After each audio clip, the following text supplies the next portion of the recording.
Il y a longtemps, bien longtemps, avant le commencement du monde, il y avait un roi. Le roi de gloire.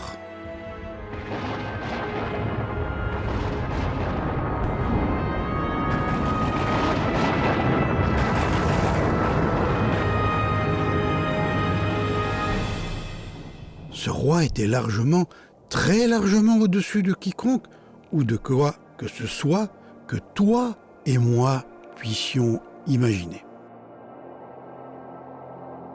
Dans l'infinité de l'éternité, il était l'unique roi, et son royaume, l'unique royaume, un royaume de sagesse, de joie, de paix et d'amour parfait. Ce royaume n'avait besoin ni de soleil, ni d'étoiles, puisque le roi lui-même en était la lumière. Si la taille du royaume était sans limite, le nombre de sujets, en revanche, était limité. Certains disent que le roi n'avait aucun sujet. Était-ce vraiment le cas? L'un des mystères de ce roi était que, même lorsque lui seul existait, il n'était jamais seul. Pourtant, il voulait partager sa vie avec d'autres êtres doués d'intelligence. Ce roi bon et sage a donc créé une province céleste peuplée de millions d'êtres éblouissants d'une intelligence supérieure, appelée anges. Ils connaissaient chacun par son nom et ils voulaient aussi être connus d'eux. La vie avec le roi était une aventure sans fin et le roi voulait plus que des anges. Aussi a-t-il créé un monde délimité par le temps, l'espace et la matière, un univers époustouflant avec une planète scintillante qui deviendrait le domicile d'une communauté de créatures fabuleuses appelées humains. Contrairement aux anges, la famille humaine a commencé avec 2 êtres seulement, un homme et une femme. De même que pour les anges, le roi voulait partager sa vie avec eux. Et puis, il s'est passé quelque chose d'épouvantable. La rébellion a éclaté dans le royaume, premièrement au ciel, puis sur la terre. Un ange rebelle s'est saisi du royaume terrestre en capturant les humains. Mais la révolte n'a nullement pris le roi au dépourvu. Tout au fond de son cœur se trouvait un plan de secours si mystérieux, si extraordinaire, si grandiose, que cela lui prendrait des milliers d'années pour l'accomplir. À quoi d'autre pourrions-nous nous attendre de la part du roi de l'éternité? Il existe au-delà du temps.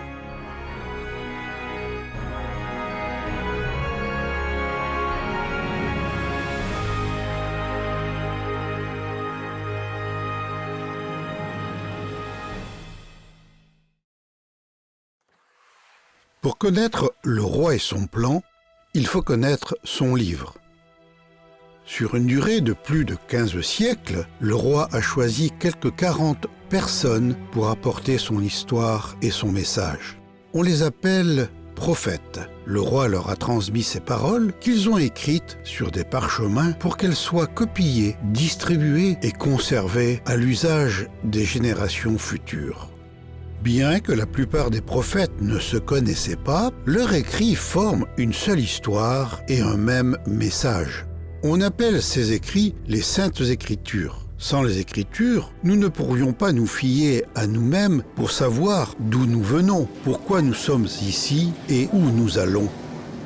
Pour trouver des réponses à ces questions, il nous faut connaître le livre du roi. Il y a environ 3500 ans, le roi a inspiré un prophète du nom de Moïse à écrire « L'homme ne vivra pas de pain seulement, mais de toute parole que Dieu prononce. » Aujourd'hui, les paroles du roi sont réunies dans un seul livre, la Sainte Bible. Sainte signifie pure, distincte de tout le reste. Bible signifie livre ou ensemble des livres. La Bible est le livre le plus vendu au monde et le plus traduit. L'existence des milliers de papyrus et de parchemins en cuir démontre qu'il s'agit d'un texte ancien, le mieux préservé de tous. Les Écritures se subdivisent en deux parties principales. La première, c'est l'Ancien Testament, dans lequel le roi prédit son plan. La deuxième partie, c'est le Nouveau Testament, dans lequel le roi accomplit son plan. Testament veut dire alliance, contrat ou accord. L'Ancien Testament prédit ce que Dieu envisageait de faire. Le Nouveau Testament rapporte l'accomplissement de son plan.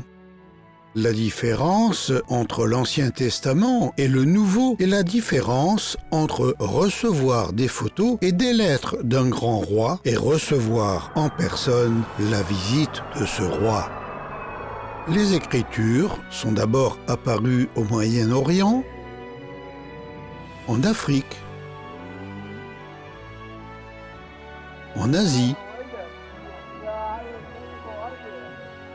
et en Europe. Plus tard, aux Amériques et au-delà. Les prophètes sont venus du Moyen-Orient, mais l'histoire et le message qu'ils ont écrits sont valables pour toutes les nations, pour chaque famille, pour chaque personne, pour toi.